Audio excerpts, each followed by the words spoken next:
They say Christmas is about family, about warmth, about love.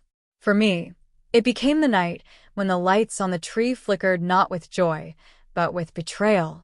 I remember the glittering ornaments, the scent of pine in the air, the sound of laughter that didn't belong to me. My parents smiled as though they were on stage, presenting themselves as the perfect family. They wrapped themselves in pride, in wealth, in power. But behind that glittering facade, something rotten waited to be revealed.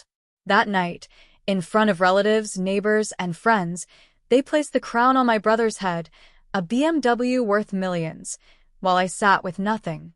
As if humiliation wasn't enough, they tried to chain me into their schemes, pushing me to co-sign a $40,000 loan that would have dragged me down with them. But fate doesn't always wait for justice. Sometimes, it strikes when you least expect it. Just minutes later, their secret, one they had buried for years, exploded on the screen for everyone to see. Their empire of lies collapsed in an instant, and all I had to do was watch. That was the night everything changed. The night their downfall became my freedom. My name is Sophia, and I'm 31 years old. I still remember that Christmas like it happened yesterday, the night when the glowing lights on the tree felt colder than ice, and the gifts under it carried more poison than joy.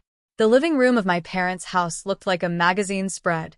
Gold ribbons curled perfectly on every box, the fireplace crackled with warmth, and the scent of roasted turkey filled the air. Guests murmured in admiration, wine glasses clinked, and everyone's eyes sparkled with anticipation for the big reveal. I sat on the couch, forcing a polite smile, when my parents called my brother forward. "We have something special for you," my mother announced proudly, her voice echoing with triumph.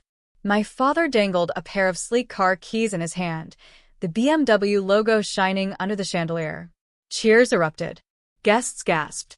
My brother's face lit up with pride as he rushed forward, hugging them both while people clapped and admired the generosity.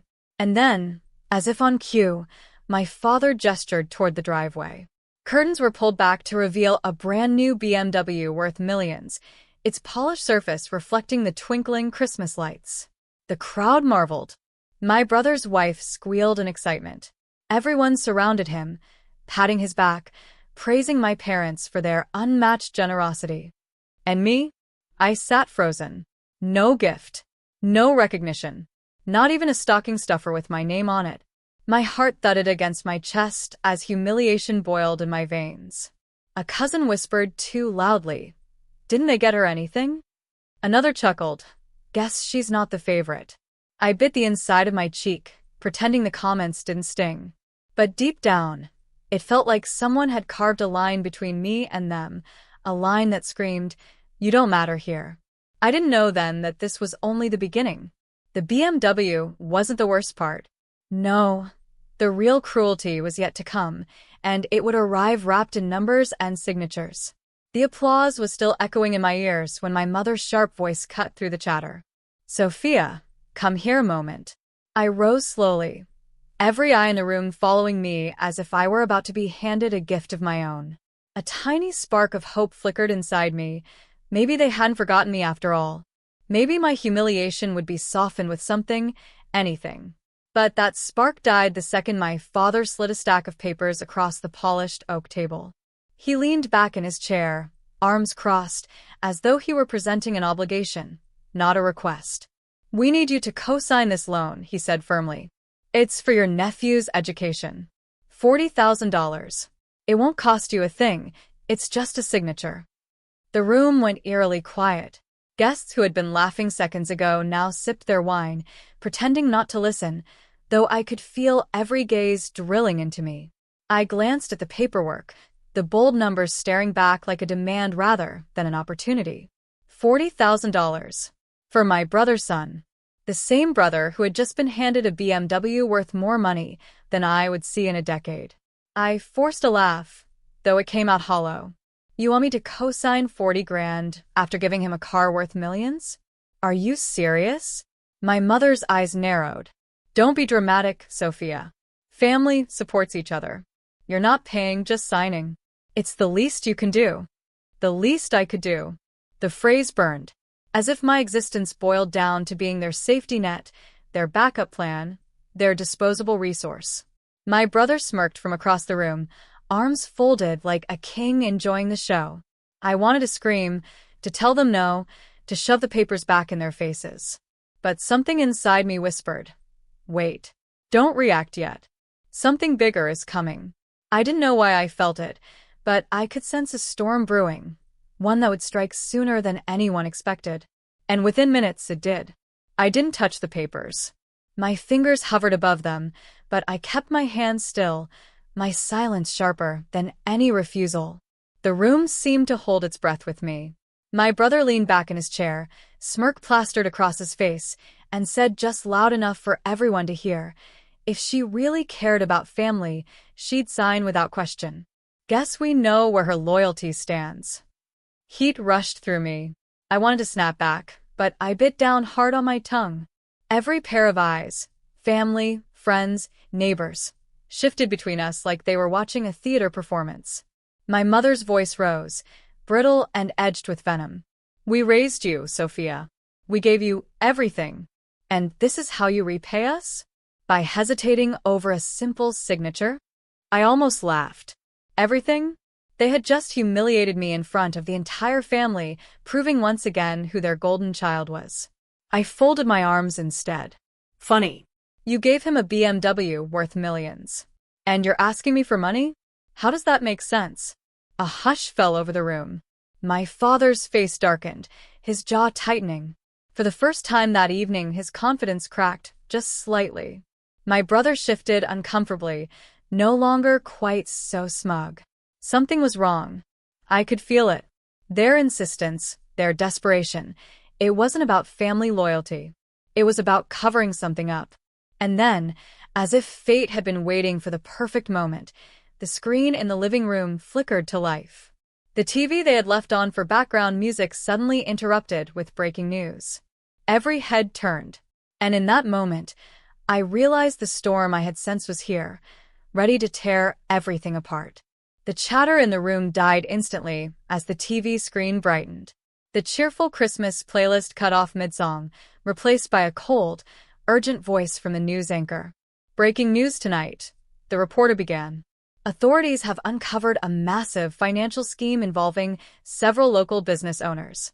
Documents obtained show years of hidden debts, tax evasion, and fraudulent loan practices." My stomach dropped.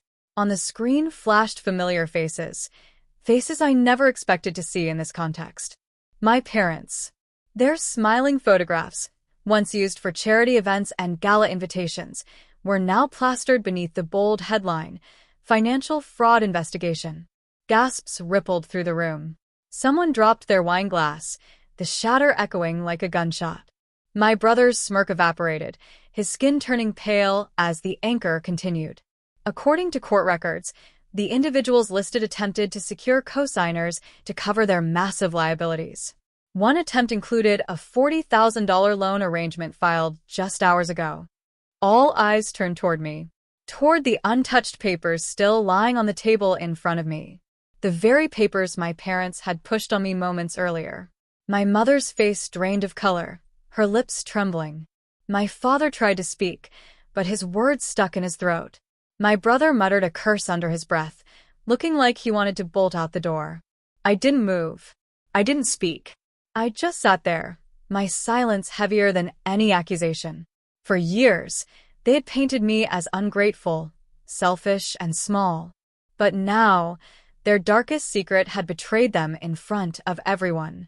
The room was frozen, but inside me, something uncoiled, a strange mix of relief and vindication. The truth was no longer mine to prove. It was theirs to face. And it was only the beginning of their downfall. The silence in the room felt like a vacuum, pulling the air from my lungs. For once, it wasn't me under the spotlight, it was them. My parents, the pillars of control, the ones who always dictated right from wrong, stood exposed in front of their own guests. Whispers cut through the tension like knives. Is this real? They've been lying all this time? So that's why they wanted the loan signed. I watched my mother's eyes dart from one guest to another, searching desperately for sympathy, for someone, anyone, to defend her. None did. My father, usually composed and commanding, looked like a man stripped bare. He tugged at his collar, sweat glistening on his forehead. My brother slammed his fist on the table. "Turn that off," he shouted, his voice cracking. But no one moved to the remote. The damage was done. His face, his BMW, his smug confidence, it all looked pathetic now against the backdrop of the truth. I leaned back in my chair, a calm I had never felt before settling into me. For years, they had made me feel small, like my worth was tied to what I could sacrifice for them. Tonight, I didn't have to fight.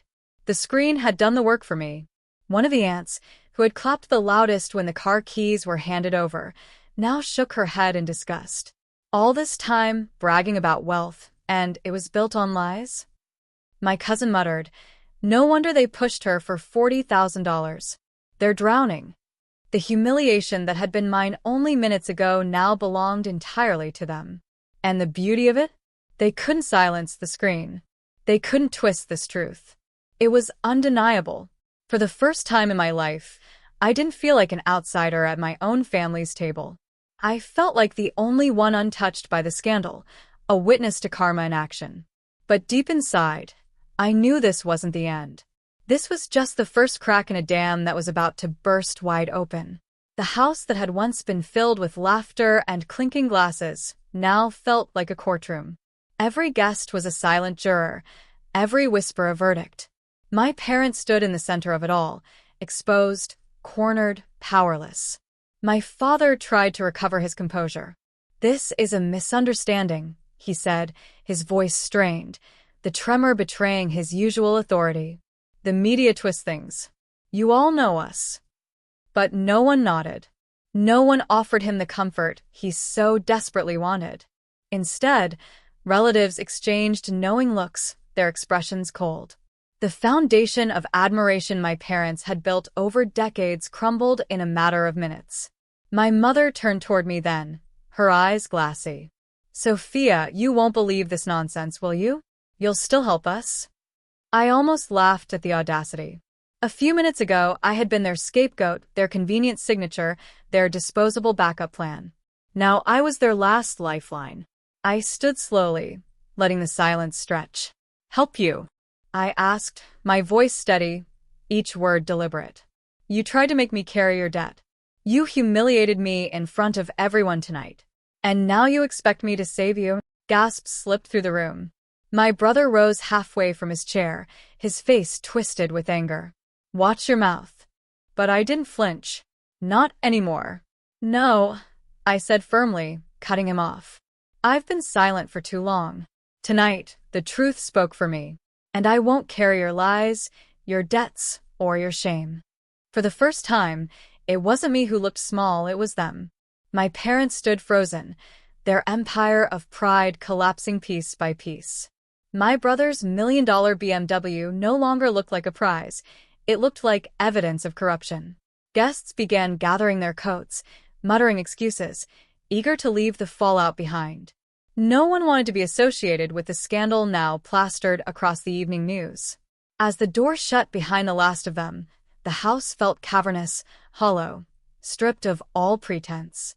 And in that hollow silence, I realized the truth. Christmas had given me no gift, but it had handed me something far greater, freedom. Their darkest secret had exploded, and now they would drown in the consequences. The days that followed were a blur of headlines, phone calls, and chaos. The news of my parents' fraud didn't fade, it spread. Every paper, every online site, every social feed seemed to echo the same story. The family who built their wealth on lies. My brother, once paraded as the golden child with his $1 million BMW, now couldn't leave the house without neighbors whispering behind his back. The car that had been his crown now sat in the driveway like a monument to his parents' downfall. Investigators swarmed through their accounts, freezing assets, digging up years of hidden debts.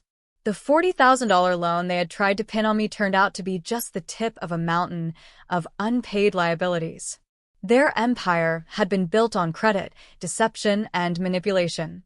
When the truth came out in full, the humiliation was unbearable for them. Friends they'd once entertained at lavish dinners refused to return calls. Business partners pulled away, desperate to protect their own names. The same people who once praised them now sneered when their names were mentioned. And me? For the first time in my life, I felt light. Free. I had no ties to their lies anymore. I hadn't signed their papers, hadn't taken part in their deceit. I stood apart clean. One afternoon, my mother called me, her voice trembling. "Sophia, please, you're all we have left." I held the phone to my ear, but my heart felt nothing. No pity, no guilt, no obligation. Just clarity. "No," I said simply, before ending the call. That Christmas, I hadn't been given a gift. But fate had delivered one anyway. Their darkest secret had exploded for all to see, destroying the image they tried to protect and releasing me from their grip forever. I walked away with nothing in my hands, yet more than I had ever dreamed. Dignity, freedom, and the kind of strength that only comes when you've seen your oppressors fall by their own design. And as I closed that chapter of my life, I realized something chillingly beautiful. Sometimes the best revenge isn't what you do to others, it's what they do to themselves when the truth finally finds them.